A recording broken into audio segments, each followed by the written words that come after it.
जय हिंद दोस्तों, मैं हुक्म धारावत आप सभी का स्वागत करता हूं।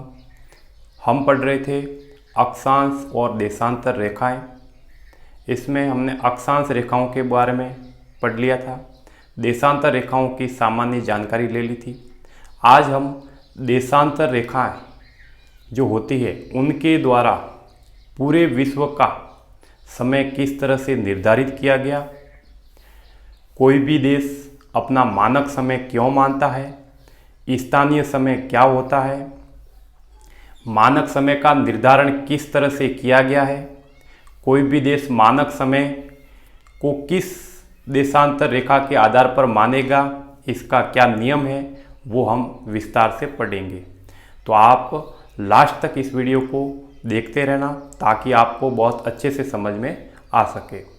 हमारे वीडियो को आप लाइक करना, अपने दोस्तों को भी बताना, हमारे चैनल को सब्सक्राइब करना और बेल आइकन को दबाना ताकि आपको नए नए वीडियो मिलते रहें। तो हम आज टॉपिक शुरू कर रहे हैं, समय का निर्धारण कैसे किया जाता है या मानक समय को क्यों मानना पड़ता है।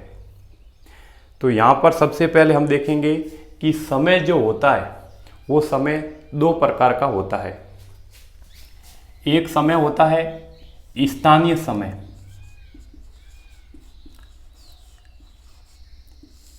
एक समय होता है स्थानीय समय जिसको हम कहते हैं लोकल टाइम, और एक होता है मानक समय। मानक समय को कहते हैं स्टैंडर्ड टाइम। स्थानीय समय और मानक समय, लोकल टाइम और स्टैंडर्ड टाइम, इनको दोनों को विस्तार से पहले देखेंगे। जो स्थानीय समय होता है इसकी स्थिति या स्थानीय समय का जो निर्धारण है वो सूर्य के आधार पर किया जाता है। तो स्थानीय समय का निर्धारण सूर्य की स्थिति के आधार पर किया जाता है, स्थिति के आधार पर। अगर प्रश्न आ जाए कि स्थानीय समय का निर्धारण किसकी सहायता से किया जाता है, तो स्थानीय समय का निर्धारण है वो सूर्य की स्थिति के आधार पर किया जाता है, पहला पॉइंट। दूसरा पॉइंट है कि स्थानीय समय का जो मान है वो अलग अलग देशांतर पर अलग अलग होगा, अलग अलग देशांतर पर अलग होगा।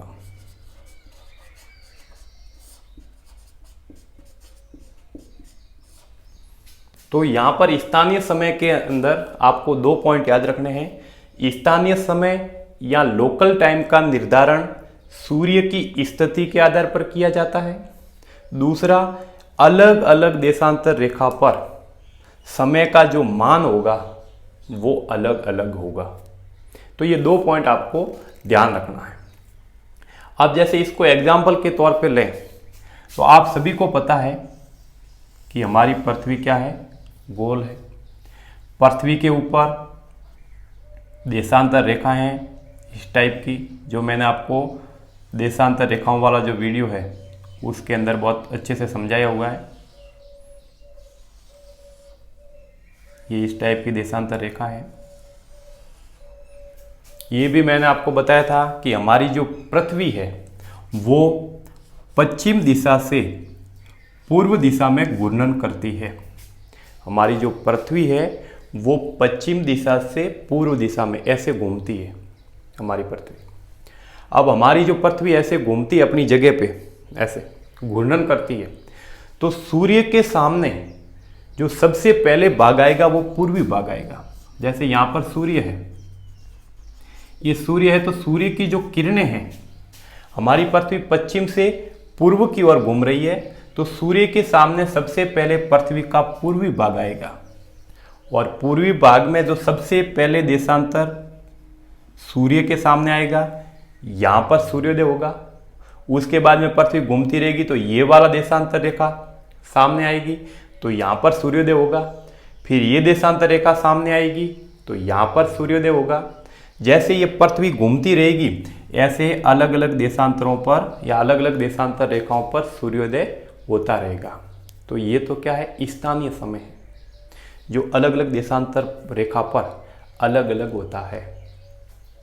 अब स्थानीय समय के अनुसार अगर भारत की स्थिति देखें तो भारत का ये वाला भाग पूर्वी भाग है, यानी पृथ्वी का ये वाला इस साइड पूर्वी और इस साइड पश्चिम जैसे है, इसी तरह भारत का ये पूर्वी भाग है और ये पश्चिमी भाग है।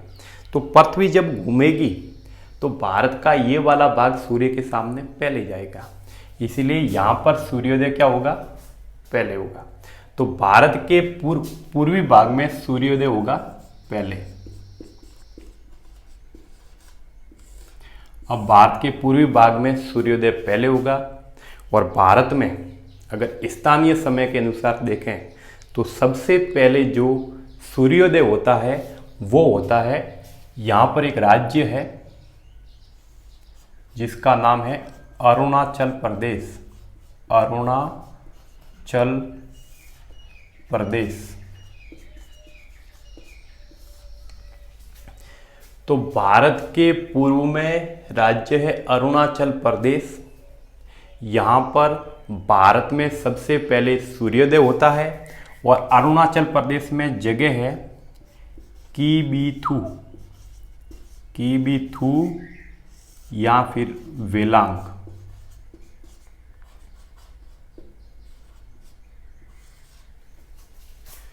तो यहाँ पर ध्यान देने वाली बात यह है कि स्थानीय समय जो होता है उसका निर्धारण सूर्य की स्थिति के आधार पर किया जाता है।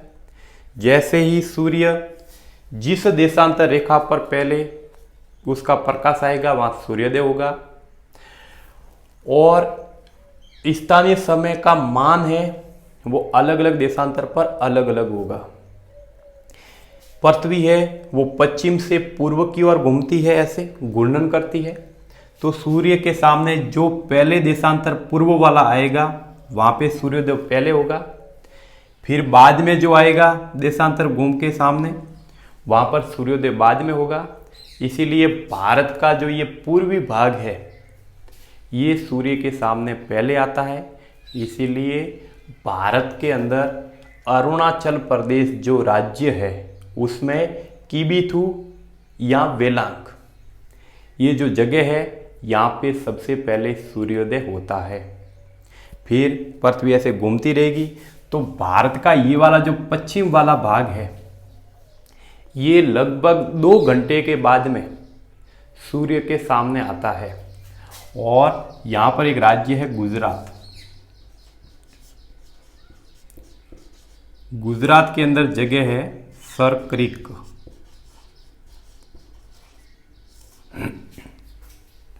तो यहाँ पर जब पृथ्वी घूमेगी सबसे पहले पृथ्वी का पूर्वी भाग सूर्य के सामने आता है। अब भारत है, भारत का पूर्वी भाग वो भी सूर्य के सामने, क्योंकि पृथ्वी के ऊपर ही तो भारत है। तो पृथ्वी का पूर्वी भाग आएगा तो भारत का भी पूर्वी भाग है वो सूर्य के सामने आएगा सबसे पहले।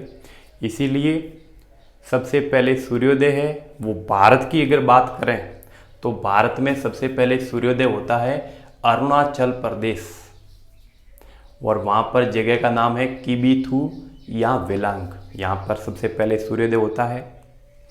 और भारत में सबसे बाद में सूर्योदय होता है पश्चिम में गुजरात राज्य है, वहाँ पर जगह है सर क्रीक।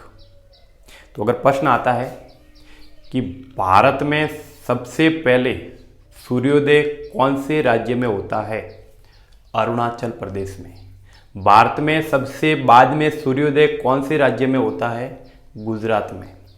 भारत में सबसे पहले सूर्योदय किस जगह पर होता है, तो कीबीथू या वेलांग। भारत में सबसे बाद में सूर्योदय किस जगह पर होता है, तो सर क्रीक में। अब जहाँ पर पहले सूर्योदय होगा तो सूर्यास्त भी पहले वहीं पे होगा। तो सबसे पहले सूर्योदय अरुणाचल प्रदेश में होता है, तो सूर्यास्त भी सबसे पहले कहाँ पर होगा, अरुणाचल प्रदेश में। सबसे बाद में सूर्योदय गुजरात में होता है, तो सबसे बाद में सूर्यास्त भी कहाँ पर होगा, गुजरात में होगा। तो ये तो स्थानीय समय के अनुसार है। अब एक बात यहाँ पर मैं आपको बताता हूँ कि न तो सूर्य उदय होता है न सूर्य अस्त होता है। ये सब जो हमें पता चलता है कि सूर्य उदय हुआ या अस्त हुआ, वो हमारी पृथ्वी के घूमने के कारण होता है। हमारी पृथ्वी घूम के सूर्य के सामने आती है तो क्या सूर्योदय हो गया। पृथ्वी घूमती हुई सूर्य के सामने से, ऐसे घूमती हुई पृथ्वी का वो भाग जो सूर्य के सामने से निकल जाता है, वहाँ पे सूर्यास्त हो जाता है। तो पृथ्वी के सामने या सूर्य के सामने जो पृथ्वी का भाग रहता है वहाँ दिन होता है, और सूर्य के सामने जो पृथ्वी का भाग वहाँ दिन, और उसके जो पृथ्वी के पीछे वाला जो भाग है वहाँ पर क्या होता है, रात होती है। तो ये सब पृथ्वी के घूर्णन के कारण, यानी पृथ्वी अपने जगह पर जो घूमती है उसके कारण ही हमें सूर्योदय और सूर्यास्त का आभास होता है। अब इस स्थानीय समय से संबंधित एक और ही प्रश्न आ सकता है कि भारत के पूर्व और पश्चिम में सूर्योदय और सूर्यास्त में कितने घंटे का अंतर है। तो लगभग 2 घंटे का अंतर है। लगभग बता रहा हूँ, फिक्स 2 घंटे नहीं है, 2 घंटे से भी कम है। वो भी 2 घंटे से कम कैसे हैं वो भी मैं अगले वीडियो में आपको, जब भारत की स्थिति और विस्तार में देखेंगे तो वहाँ पर मैं आपको बताऊँगा कि 2 घंटे से कम कैसे है। तो अगर प्रश्न अब भी मोटे तौर पे यही आता है कि भारत के पूर्व और पश्चिम में सूर्योदय और सूर्यास्त में कितना अंतर है, तो वो है लगभग 2 घंटे का। तो ये तो स्थानीय समय के बारे में थोड़ी बहुत बात होगी। अब जो हम बात करेंगे वो बात करेंगे मानक समय के बारे में, कि मानक समय क्या होता है, मानक समय को मानना क्यों जरूरी है। तो इसके बारे में, मानक समय को कहते हैं इंग्लिश में स्टैंडर्ड टाइम। अभी स्टैंडर्ड टाइम क्या होता है वो देखते हैं। अब जो मानक समय है इसका जो निर्धारण है वो किसी देशांतर रेखा को मानक मानकर किया जाता है। अगर किसी देश को अपना मानक समय मानना है तो मानक समय मानने के लिए यहां पर आपको ध्यान रखना है, देशांतर रेखा को किसी देशांतर रेखा को मानक मानना पड़ता है। मानक मानना, तो यहां पर जो मानक समय है वो मानना है, स्टैंडर्ड टाइम मानना है। अब मैंने आपको बता दिया कि स्थानीय समय को क्यों नहीं मान सकते। स्थानीय समय को अगर मान लो, अगर प्रश्न आता है कि मानक समय क्यों मानना पड़ता है, मानक समय क्यों मानना पड़ता है, तो कोई भी देश अपना मानक समय इसलिए मानता है ताकि उस देश के अंदर अव्यवस्था ना हो। जैसे यहाँ पर अगर भारत की बात करें स्थानीय समय के अनुसार, तो मैंने आपको बताया पूर्व और पश्चिम में 2 घंटे का अंतर है। तो मान लो दिल्ली के अंदर बैठ के प्रधानमंत्री जी ये घोषणा करें कि कल मैं, प्रधानमंत्री जी ये बात करें, घोषणा नहीं, बात करें कि कल मैं 11 बजे दिन के रेडियो पर मन की बात करूंगा। अब पूर्व में 11 बजे पहले बजते हैं 11, तो वो 11 बजे रेडियो है वो शुरू करके बैठ जाएंगे। अब पूर्व वाले रेडियो शुरू करके बैठ जाएंगे, 1 घंटा हो जाएगा, लगभग प्रधानमंत्री जी नहीं आते हैं मन की बात पे, तो वो क्या करेंगे, रेडियो बंद करके चले जाएंगे। और यहाँ पर जब 11 बजेंगे तब वो मन की बात शुरू करेंगे, तब तक यहाँ पर क्या है 12-1 बज गए होंगे, लगभग 12 साढ़े 12। और यहाँ वाले जो लोग हैं वो 11 बजे जब रेडियो शुरू करेंगे तब तक प्रधानमंत्री जी की मन की बात पूरी हो जाती है। तो कहने का मतलब है कि स्थानीय समय को किसी भी देश में अगर माना जाता है तो उसमें पूरे देश के अंदर अव्यवस्था हो जाती है।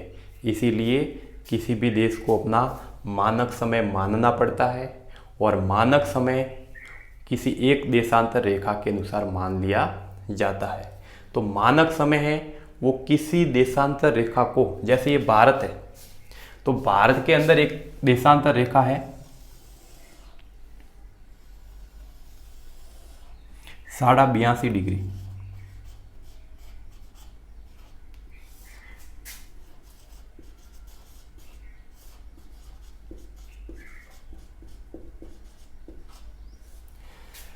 भारत के अंदर 82.5 डिग्री पूर्वी देशांतर रेखा है, उसको मानक समय माना गया है।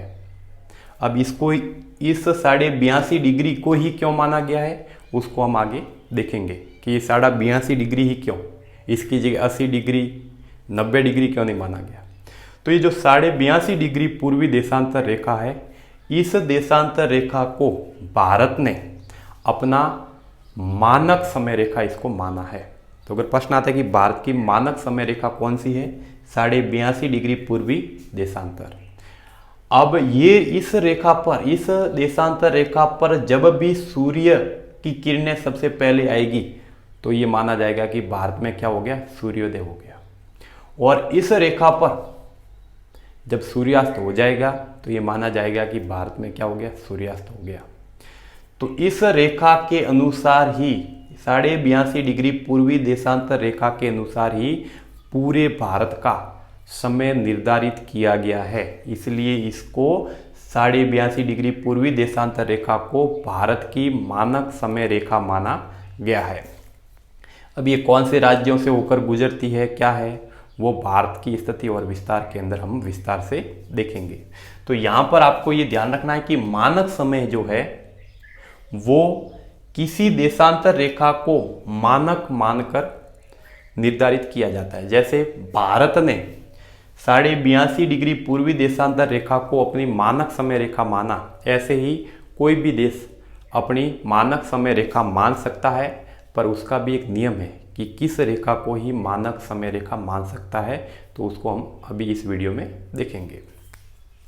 अब यहाँ पर ये तो होगी भारत की बात, पर मानक समय जो रेखा है इसका निर्धारण करने के लिए पूरे विश्व का जो समय है उसको किस तरह से निर्धारित किया जाए, यहां पर मैं आपको बता देता हूं। जैसे कि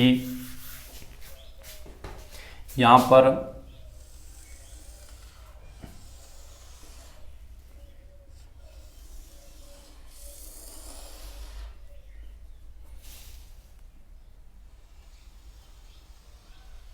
जैसे ये मान लो विश्व का मानचित्र है, और यहाँ पर मैंने आपको पहले भी एक यहाँ पर समझाया था, एक यहाँ पर देशांतर है 0 डिग्री,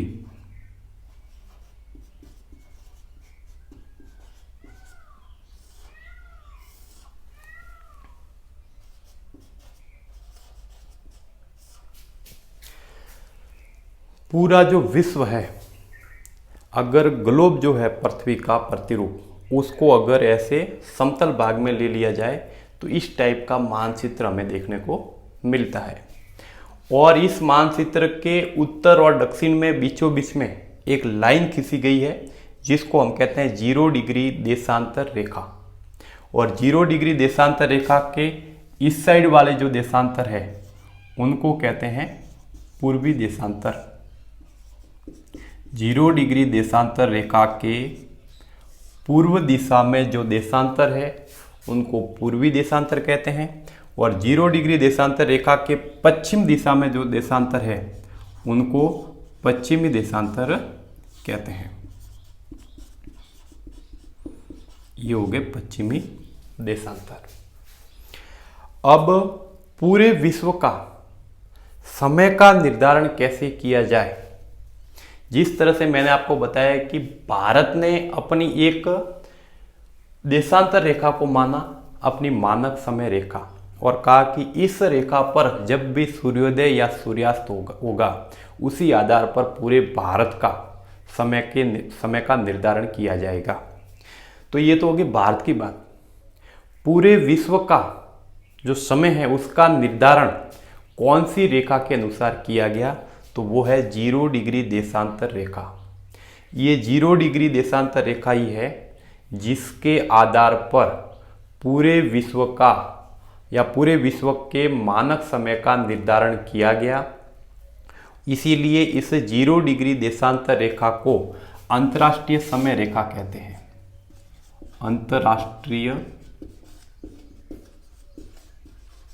अंतर्राष्ट्रीय समय रेखा।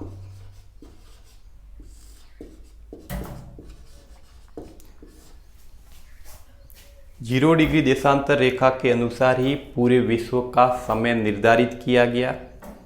0 डिग्री देशांतर रेखा को पूरे विश्व का समय निर्धारित करने के लिए मानक समय रेखा माना, इसीलिए ही इसको अंतर्राष्ट्रीय समय रेखा कहा जाता है। अब आगे जो है, ये जो 0 डिग्री देशांतर रेखा को पूरे विश्व का समय निर्धारित करने के लिए प्रयोग में लिया गया, तो इस प्रकार की जितनी भी समय के बारे में जो बातें हुई, तो पूरे विश्व का समय निर्धारित करने के लिए 0 डिग्री देशांतर रेखा को मानक समय रेखा मानने के लिए या 0 डिग्री देशांतर रेखा को अंतर्राष्ट्रीय समय रेखा मानने के लिए जितनी भी बैठकें हुई, वो हुई थी 1882 से 1884 ईस्वी में। ये ध्यान रखना, जितने भी मानक समय रेखा पूरे विश्व का समय निर्धारित करने के लिए 0 डिग्री देशांतर रेखा को अंतर्राष्ट्रीय समय रेखा मानने के लिए या मानक समय रेखा मानने के लिए जितनी भी बैठकें हुई, वो 1882 से 1884 ईस्वी में हुई।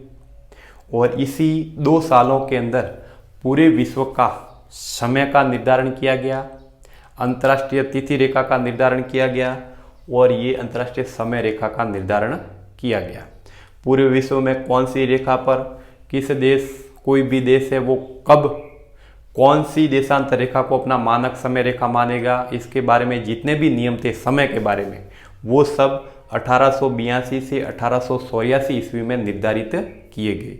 और ये जो निर्धारित किए गए, ये यूरोप महाद्वीप के अंदर इंग्लैंड जो देश है, यूरोप महाद्वीप के अंदर इंग्लैंड जो देश है, और इंग्लैंड के अंदर आप सबको पता लंदन जो है, वहाँ पर एक वेधशाला है, ग्रीनविच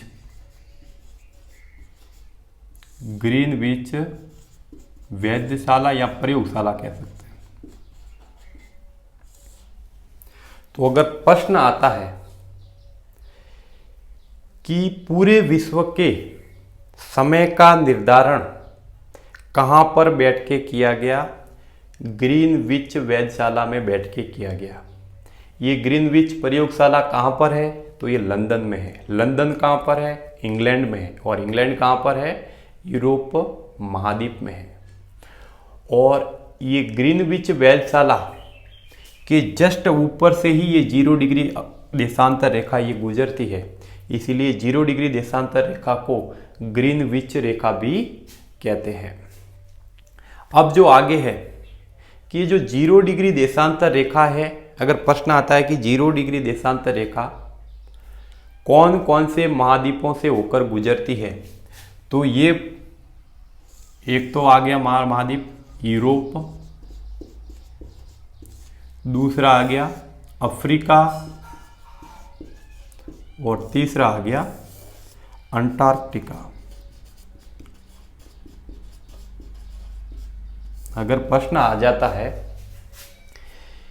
कि अंतर्राष्ट्रीय समय रेखा या 0 डिग्री देशांतर रेखा या ग्रीनविच रेखा कौन कौन से महाद्वीपों से होकर गुजरती है, तो ये 3 महाद्वीपों से होकर गुजरती है, यूरोप महाद्वीप, अफ्रीका महाद्वीप और अंटार्कटिका महाद्वीप के ऊपर से या अंदर से होकर गुजरती है। अब यहां पर आपको एक बात ध्यान देनी है,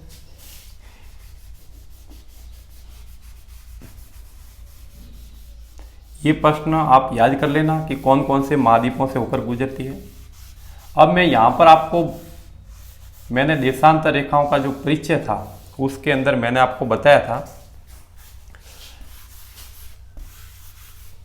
कि 0 डिग्री जो देशांतर रेखा है उसके इस साइड 180 डिग्री तक देशांतर रेखा है और 0 डिग्री देशांतर रेखा के इस साइड भी 180 डिग्री तक देशांतर रेखाएं हैं दोनों साइड। 0 डिग्री देशांतर रेखा यानी अंतर्राष्ट्रीय समय रेखा के पूर्वी भाग में भी 180 डिग्री देशांतर रेखा है और 0 डिग्री के पश्चिमी भाग में भी 180 डिग्री देशांतर रेखाएं हैं। अब यहाँ पर दोनों ये 180 डिग्री देशांतर रेखा है, ये दोनों एक ही लाइन है। ये मैंने आपको देशांतर रेखाओं वाला जो वीडियो था उसके अंदर मैंने ये समझाया हुआ था। अब यहाँ पर एक बात ये ध्यान रखना कि प्रत्येक जो देशांतर रेखा है यहाँ 0 से लगा के 180 डिग्री तक प्रत्येक देशांतर रेखा जो है वो सूर्य के सामने से निकलने में उसको 4 मिनट लगता है। इस साइड या इस साइड प्रत्येक देशांतर रेखा को सूर्य के सामने आने में या सूर्य के सामने से निकलने में 4 मिनट का समय लगता है। तो ये ध्यान रखना है। 0 डिग्री देशांतर रेखा के इस साइड हो या इस साइड हो, कोई भी देशांतर रेखा हो, उसको सूर्य के सामने आने में, पृथ्वी ऐसे घूम रही है, पृथ्वी घूम रही है पश्चिम से पूर्व की ओर। अब पश्चिम से पूर्व की ओर जब पृथ्वी घूमेगी तो प्रत्येक देशांतर रेखा है इसको सूर्य के सामने आने में 4 मिनट, जैसे कि यहाँ पर इसको सूर्य के सामने आने में 4 मिनट लगे, उसके बाद में 4 मिनट के बाद में ये देशांतर रेखा आई, उसके 4 मिनट के बाद में ये देशांतर रेखा आई। तो प्रत्येक देशांतर रेखा को सूर्य के सामने आने में 4 मिनट का टाइम लगता है। इसीलिए प्रत्येक देशांतर रेखा का मान है वो कितना हो गया, 4 मिनट हो गया। तो प्रत्येक देशांतर रेखा का मान है, प्रत्येक देशांतर रेखा का मान जो है वो हो गया 4 मिनट। अब यहां पर अगर आप देखेंगे तो सबसे पहले इस साइड सूर्य है, इस साइड सूर्य है, तो सबसे पहले पृथ्वी जो पश्चिम से पूर्व की ओर घूम रही है, तो 0 डिग्री देशांतर रेखा के पूर्वी वाला जो भाग है ये सूर्य के सामने सबसे पहले आएगा और 0 डिग्री देशांतर रेखा के पश्चिम में जो भाग है ये सूर्य के सामने बाद में आएगा। इसीलिए 0 डिग्री देशांतर रेखा के पूर्व में जाने पर प्रत्येक देशांतर पर 4 मिनट प्लस हो जाते हैं, 4 मिनट क्या हो जाते हैं, प्लस हो जाते हैं। और 0 डिग्री देशांतर रेखा के पश्चिम में जाने पर 4 मिनट प्रत्येक देशांतर पर क्या हो जाते हैं, माइनस हो जाते हैं। कहने का मतलब क्या है कि अंतर्राष्ट्रीय समय रेखा या 0 डिग्री देशांतर रेखा है उसके पूर्व में प्रत्येक देशांतर रेखा पर 4 मिनट का समय बढ़ जाता है, प्लस का मतलब 4 मिनट का समय बढ़ जाता है। और 0 डिग्री देशांतर रेखा या अंतर्राष्ट्रीय समय रेखा के पश्चिम में जाने पर प्रत्येक देशांतर पर 4 मिनट का समय घट जाता है। तो अगर इसको आप गिनो कि 0 डिग्री देशांतर रेखा के इस साइड कितने देशांतर है, 180 डिग्री। अब 180 डिग्री देशांतर है और प्रत्येक देशांतर पर कितना समय बढ़ता है, एक देशांतर रेखा का जो समय का मान है वो कितना है, 4 मिनट। तो प्रत्येक देशांतर पर 4 मिनट का समय बढ़ता है। तो 180 इंटू कितने हो गए, 4, 180 इंटू 4 यानी 12 घंटे। तो यहां पर 180 इंटू आप 4 करोगे तो मिनटों में उत्तर आ जाएगा और मिनटों को अगर घंटों में बदलोगे तो 12 घंटे आ जाएगा। तो 0 डिग्री देशांतर रेखा के पूर्व में जाने पर 12 घंटे का समय है वो बढ़ता है। वहीं 0 डिग्री के पश्चिम में आने पर 4 मिनट का समय हर देशांतर पर माइनस होगा, तो 180 इंटू 4, तो यहाँ पर भी 12 घंटे होगा पर वो 12 घंटे क्या हो जाएगा, माइनस हो जाएगा। तो इस साइड 12 घंटे प्लस, इस साइड 12 घंटे माइनस, तो 12 में से 12 घटा दो तो कितना बच जाएगा, 0। इसीलिए अंतर्राष्ट्रीय समय रेखा है या देशांतर रेखा जो है वहां पर समय होता है 0। ठीक है, इस साइड जाएंगे तो 0 से फिर प्लस प्लस होता होता यहाँ पर 12 घंटे हो जाएंगे। इस साइड जाएंगे तो प्रत्येक देशांतर पर 4-4 मिनट माइनस होते होते यहाँ पर 12 घंटे, यहाँ पर प्लस हो रहे हैं तो यहाँ पर 12 घंटे क्या हो रहे हैं, माइनस हो रहे हैं।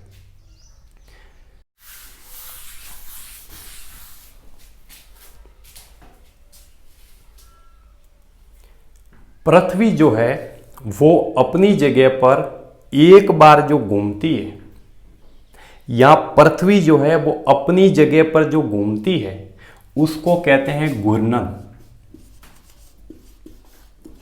पृथ्वी का अपनी जगह पर ऐसे जैसे ये पृथ्वी है और अपनी जगह पर ऐसे जैसे पृथ्वी घूमती है तो उसको कहते हैं घूर्णन। और पृथ्वी का एक घूर्णन यानी पृथ्वी अपनी जगह पर एक बार घूमती है उसमें टाइम लगता है 24 घंटे। 24 घंटे के अंदर पृथ्वी है वो अपने अक्ष पर एक बार घूमती है, 24 घंटे का टाइम लेती है। अब 24 घंटे में कितने देशांतर है वो सूर्य के सामने से होकर निकलेंगे, तो वो निकलेंगे 360। तो 360 देशांतर या 360 देशांतरों को सूर्य के सामने से होकर निकलने में 24 घंटे लगते हैं, क्योंकि पृथ्वी के ऊपर कुल देशांतर कितने हैं, 360 देशांतर है। और पृथ्वी को अपना एक चक्कर लगाने के लिए, पृथ्वी को अपनी जगह पर ही एक बार घूमने के लिए 24 घंटे का समय लगता है। तो 24 घंटे के अंदर पृथ्वी के ऊपर जो टोटल 360 देशांतर है वो सूर्य के सामने से होकर निकलते हैं। तो प्रश्न आता है कि 360 देशांतरों को सूर्य के सामने से निकलने में कितना समय लगता है, 24 घंटे। अब अगर प्रश्न पूछ ले कि एक घंटे में सूर्य के सामने से होकर कितने देशांतर निकलेंगे, तो 24 का भाग दे दो 360 के अंदर, तो एक घंटे में कितने निकलेंगे, 15 देशांतर। यानी 15 देशांतरों को सूर्य के सामने से होकर निकलने में 1 घंटा समय लगेगा। अब अगर एक देशांतर को सूर्य के सामने से निकलने में कितना समय लगेगा, तो 1 घंटे में 60 मिनट होते हैं, 15 का 60 में भाग दे दो तो आता है 4 मिनट। 4 मिनट के अंदर एक देशांतर को सूर्य के सामने से निकलने में समय लगता है। एक देशांतर सूर्य के सामने से 4 मिनट में निकलता है। तो ये बात हो गई। इसलिए मैं कह रहा था कि इस साइड जाएंगे तो प्रत्येक देशांतर पर 4 मिनट बढ़ेगा, इस साइड जाएंगे तो 4 मिनट घटेगा। वो 4 मिनट इसलिए कह रहा था कि पृथ्वी को एक घूर्णन करने में, अपनी जगह पर एक बार घूमने में 24 घंटे लगते हैं। पृथ्वी के ऊपर 360 देशांतर है, तो 24 घंटे में 360 देशांतर सूर्य के सामने से होकर निकलते हैं। 1 घंटे में 15 देशांतर सूर्य के सामने से होकर निकलते हैं और 4 मिनट में एक देशांतर सूर्य के सामने से होकर निकलता है। यानी पृथ्वी पर मौजूद प्रत्येक देशांतर को सूर्य के सामने से होकर निकलने में कितना मिनट लगता है, 4 मिनट लगता है। अब पृथ्वी है यहाँ पर और सूर्य है यहाँ पर। अब पृथ्वी जो घूमती है वो पश्चिम से पूर्व की ओर घूमती है। पृथ्वी जो घूमेगी वो पश्चिम से पूर्व की ओर, यानी ऐसे घूमेगी। तो पृथ्वी है वो पश्चिम से पूर्व की ओर घूमती है, तो पृथ्वी का पूर्वी भाग सूर्य के सामने पहले आएगा और पश्चिमी भाग बाद में आएगा। इसीलिए जो 0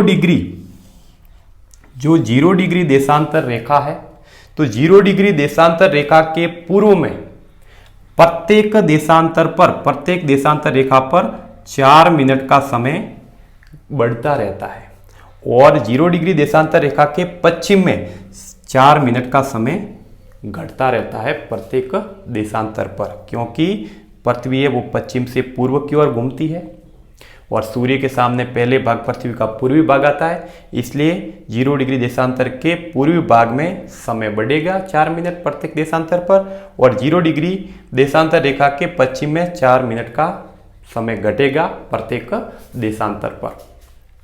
तो ये है, इसलिए ये घटता और बढ़ता है। और 4 मिनट क्यों आए ये मैंने आपको बता दिया।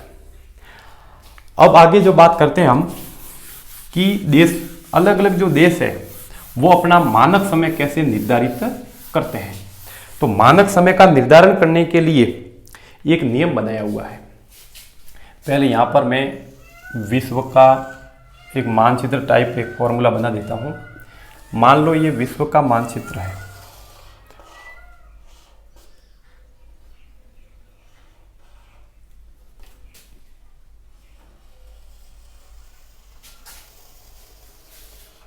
ये है विश्व का मानचित्र, और इसके बीचों बीच मैंने पहले भी बताया था, यह है 0 डिग्री देशांतर रेखा।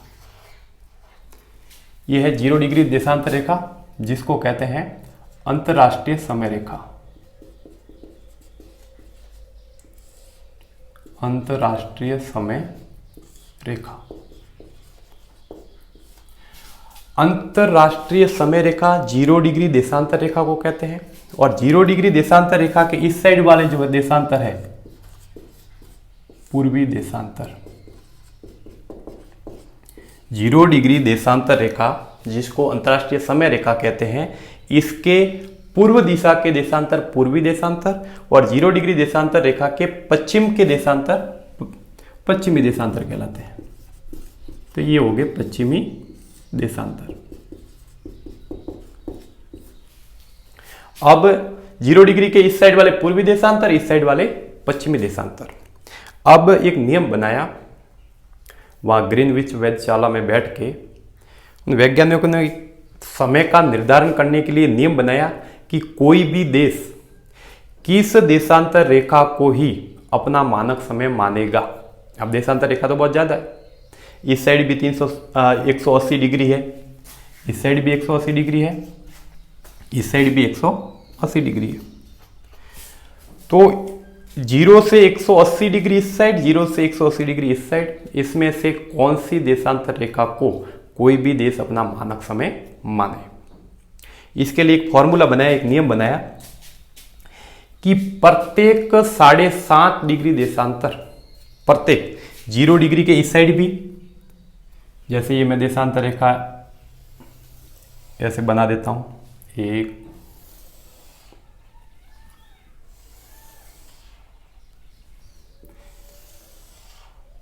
ये जो नियम बनाया गया आज के समय में, ये सभी देश इसको मानते हैं और सभी देशों को इसको मानना जरूरी है।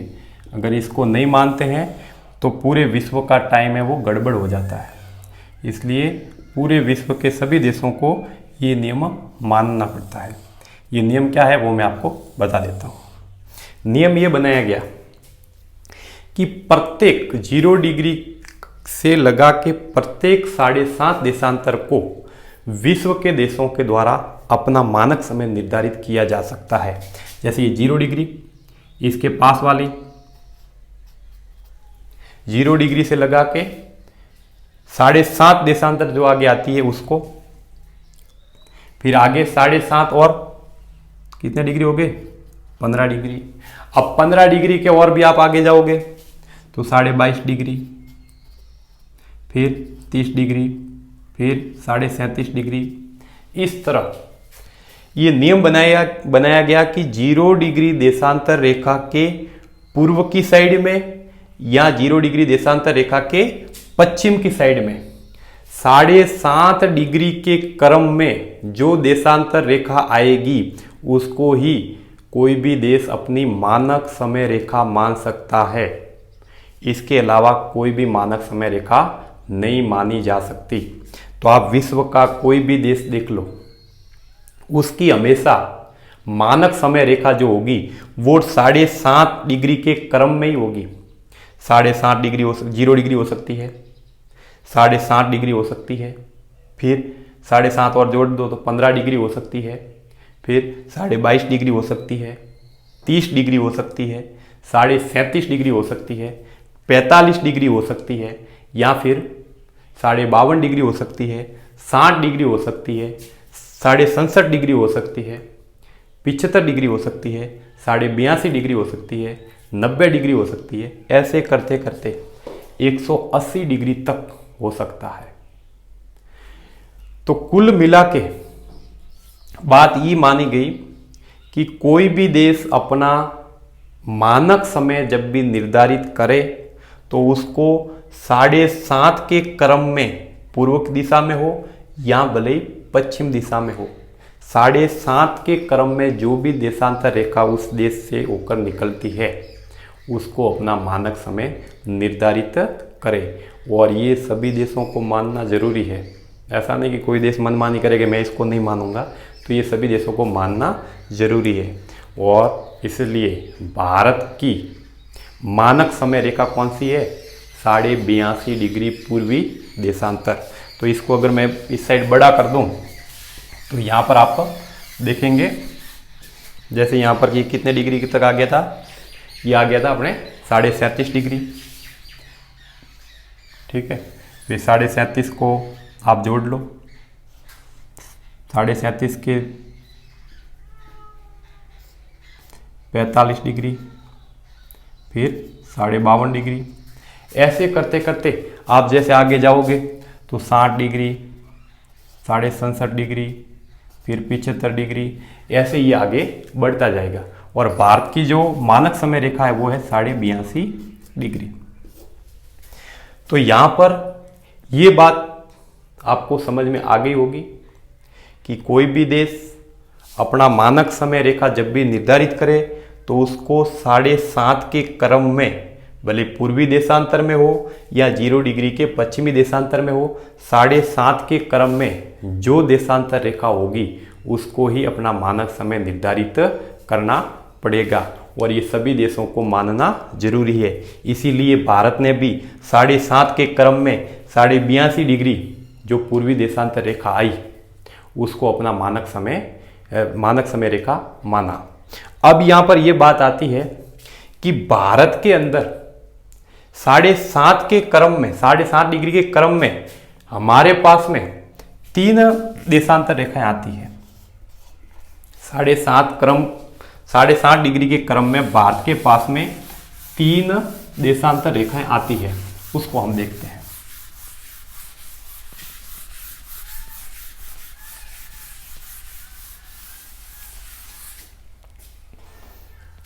अब ये भारत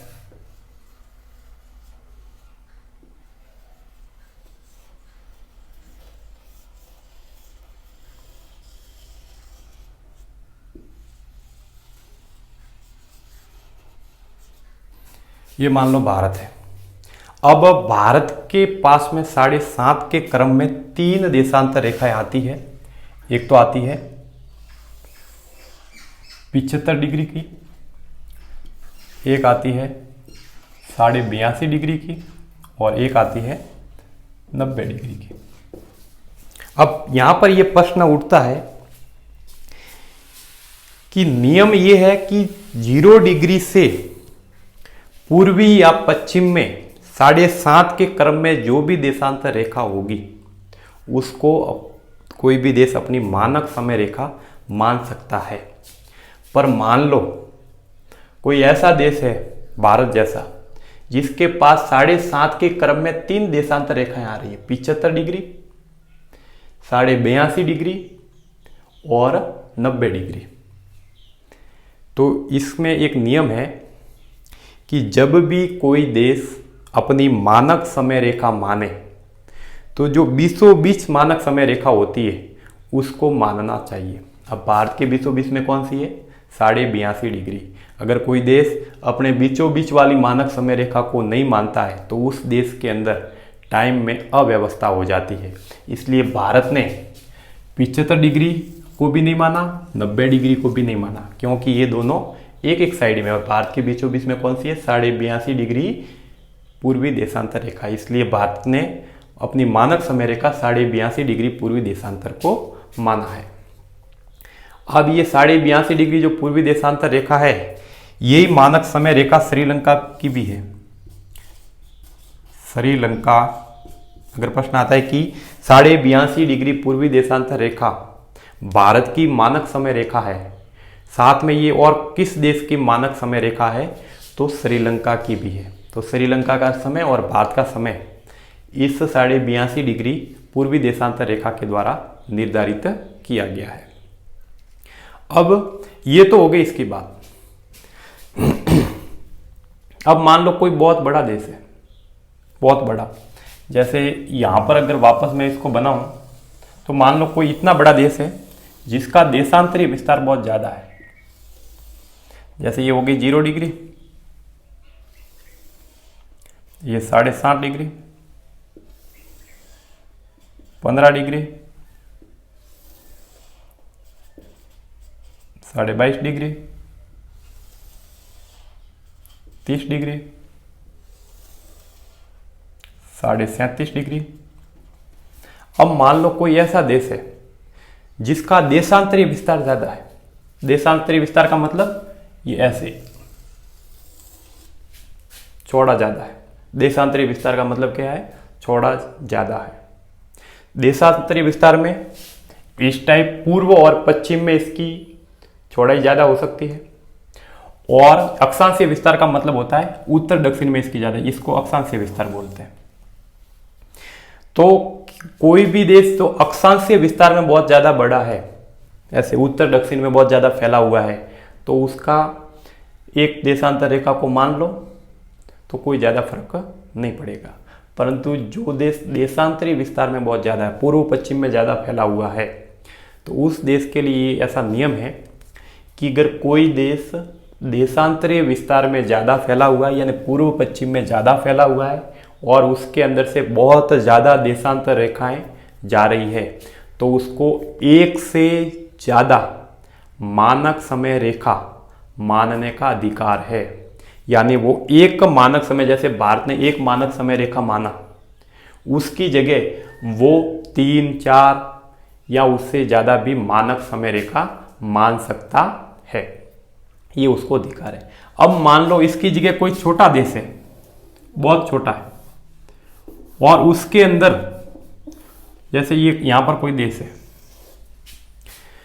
कोई देश छोटा है और उसके अंदर से होकर 7.5 के क्रमांक से कोई भी देशांतर रेखा नहीं जा रही है, तो उस देश को उस देश के लिए ये नियम है कि उसको अपने आसपास वाली में से कोई भी एक रेखा मानना है, परंतु मानना है 7.5 डिग्री के क्रम वाली। अब छोटा देश है तो ये 22.5 डिग्री की रेखा को मान सकता है अपनी मानक समय रेखा, या 30 डिग्री जो ये देशांतर रेखा है उसको अपना मानक समय मान सकता है। इसके अलावा और कोई नहीं मान सकता। तो जो छोटा देश है उसके लिए क्या नियम है कि उस देश के अंदर से अगर कोई 7.5 के क्रम में से कोई देशांतर रेखा निकल रही है तो उसको मान लेगा। अगर नहीं निकल रही है तो उसके आसपास में जो सबसे नजदीक होगी उस देशांतर रेखा को अपनी मानक समय रेखा मानेगा। कोई बड़ा देश है, देशांतरी विस्तार उसका ज्यादा है, तो उसको एक से ज्यादा मानक समय रेखा मानने का अधिकार है। अब यहां पर एक प्रश्न आता है कि मानक समय का निर्धारण करने के लिए किस देशांतर को मानक माना गया।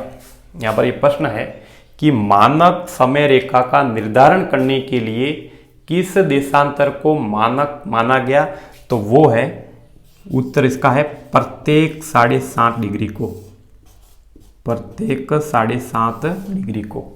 यानी प्रत्येक 7.5 डिग्री के क्रम में जो भी देशांतर रेखा आती है, भले ही पूर्व में हो या पश्चिम में हो, उसको वो अपनी मानक समय रेखा मान सकता है।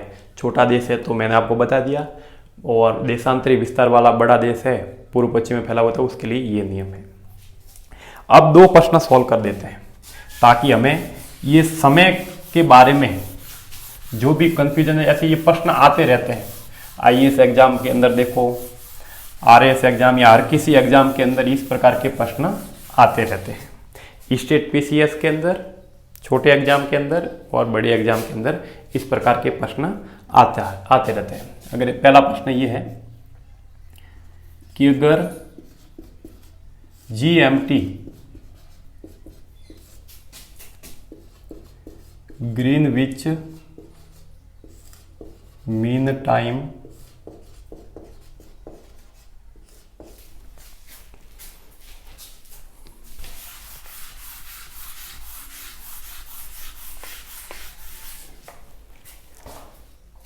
अगर ये प्रश्न आता है कि अगर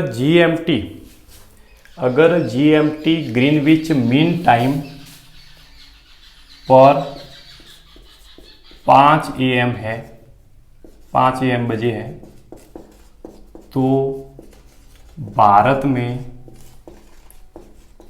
कितने बजे होंगे? कितने बजे होंगे? अगर ये प्रश्न है, प्रश्न ये है कि अगर जीएमटी ग्रीनविच मीन टाइम पर 5 AM बजे है सुबह के, तो ये मतलब सुबह, तो भारत में कितने बजे होंगे? इसका उत्तर देने के लिए कुछ नहीं है, नॉर्मल चीज़ है। आपको क्या ध्यान रखना है, मैंने जो समझाया वही ध्यान रखना है। अब यहाँ पर ये जो जीएमटी है, जीएमटी की फुल फॉर्म है ग्रीनविच मीन टाइम। जीएमटी बोलते हैं 0 डिग्री देशांतर रेखा को। 0 डिग्री देशांतर रेखा पर जो समय होता है उस समय को बोलते हैं ग्रीनविच मीन टाइम। 0 डिग्री देशांतर रेखा को या अंतर्राष्ट्रीय समय रेखा पर जो समय होता है उसको बोलते हैं ग्रीनविच मीन टाइम, जीएमटी। अगर ये प्रश्न आता है ऐसा कि अगर जीएमटी ग्रीनविच मीन टाइम पर 5 AM बजे हैं तो भारत में कितने बजे होंगे? अब पहले तो आपको ये ध्यान रखना है कि भारत है उसकी मानक समय रेखा कौन सी है? तो भारत की मानक समय रेखा है 82.5 डिग्री। सबको पता है 82.5 डिग्री भारत की मानक समय रेखा है। अब ये 0 डिग्री जीएमटी मतलब 0 डिग्री, 0 डिग्री पे 5 बजे है, तो यहां पर ये देखते हैं हम इसको ऐसा बना के, ये आ गई 0 डिग्री, ये जीएमटी, यहां पर कितने बजे हैं? 5 AM बजे हैं। ठीक है, तो भारत है वो किस साइड में है? पूर्वी साइड में। यहां भारत ने अपनी मानक समय रेखा कौन सी मानी है? तो 82.5 डिग्री पूर्वी देशांतर को। तो भारत है वो 0 डिग्री के पूर्व में है, इसलिए भारत ने 82.5 डिग्री पूर्वी देशांतर को अपनी मानक समय रेखा माना है। तो ये हो गई 82.5 डिग्री पूर्वी देशांतर, ये भारत की मानक समय रेखा। अब इस प्रश्न को सॉल्व करना है तो क्या करना है? 82.5 डिग्री आपको पता ही है, भारत में कितने बजे होंगे? तो भारत में जो टाइम है वो 82.5 डिग्री इस मानक समय रेखा के अनुसार निर्धारण किया गया है। तो 82.5 डिग्री तो ये हो गए। ठीक है, अब प्रत्येक देशांतर पर समय, यानी एक देशांतर कितने समय में सूर्य के सामने से होकर निकलता है? तो 4 मिनट। तो 82.5 डिग्री भारत की मानक समय रेखा और 82.5 डिग्री को सूर्य के सामने से होकर निकलने में कितने मिनट लगते हैं? इंटू 4, यानी कितने मिनट लगेंगे? 5.5 घंटे। यहां तक आ गया। अब मैंने आपको बताया था कि 0 डिग्री के पूर्व में जाएंगे तो समय प्लस होगा, क्योंकि यहां सूर्य सबसे पहले दिखेगा, और पश्चिम में जाएंगे तो समय माइनस होगा। तो यहां समय प्लस हो रहा है, तो 5 के साथ में 5.5 जोड़ दो, कितना हो गया? 10.5। तो ये प्रश्न का उत्तर आ गया कि अगर जीएमटी पर ग्रीनविच मीन टाइम पर 5 बजे है, 5 AM बजे है, तो भारत पर यानी 82.5 डिग्री देशांतर रेखा पर कितना समय होगा? तो 82.5 डिग्री, उसको एक देशांतर को सूर्य के सामने से होकर निकलने में कितने मिनट लगते हैं? 4 मिनट। तो 82.5 इंटू 4, जो मिनट आती है उसको घंटों में बदल दो तो 5.5 घंटे आ गए। अब इस साइड जैसे जैसे जाएंगे तो प्रत्येक देशांतर पर 4 मिनट जुड़ते जाएंगे, और इस साइड आएंगे तो प्रत्येक देशांतर पर 4 मिनट माइनस होते जाएंगे। तो इस साइड की बात है, इसलिए 4 हमने क्या कर दिया? 5.5 जो घंटे आए उसमें 5 है उसको जोड़ दिया। तो कितना टाइम होगा भारत में? 10:30 बजे सुबह के। अगर इस साइड होते तो ये 5 है, ये क्या कर देते, घटा देते। तो इस तरह से आपको इसका उत्तर लाना है। और एक और प्रश्न है, उसको हम थोड़ा समझ लेते हैं ताकि अच्छे से, ये अपने समय का निर्धारण है, इस संबंधी अगर आपके कोई प्रश्न आता है तो वो प्रश्न आप सही करके आ जाओ ताकि 1 नंबर आपको मिल जाए। अब जो दूसरा प्रश्न है कि यदि पूर्वी देशांतर पर यहां पर यदि 20 डिग्री पूर्वी देशांतर पर, अगर ऐसा प्रश्न आता है कि यदि 20 डिग्री पूर्वी देशांतर पर 6 बजे है, 6 बजे है, तो उसी समय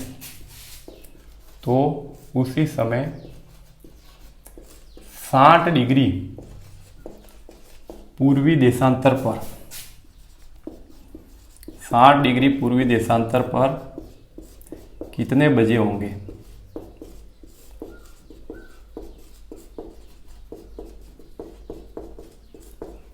ये प्रश्न है कि अगर 20 डिग्री पूर्वी देशांतर पर 6 AM या 6 AM बजे हैं, तो उसी समय 60 डिग्री पूर्वी देशांतर पर कितने बजे होंगे? तो इसका भी उत्तर निकालने के लिए वही आपको ऐसा फार्मूला बनाना पड़ेगा ताकि आप गलती ना करो। 0 डिग्री बना दो, ठीक है। अब ये यहां पर देखो, इस साइड की पूर्व दिशा, इस साइड की पश्चिम दिशा।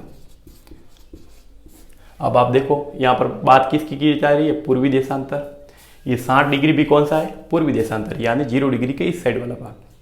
अब यहां पर बताया कि 20 डिग्री पूर्वी देशांतर, तो ये बनाई 20 डिग्री।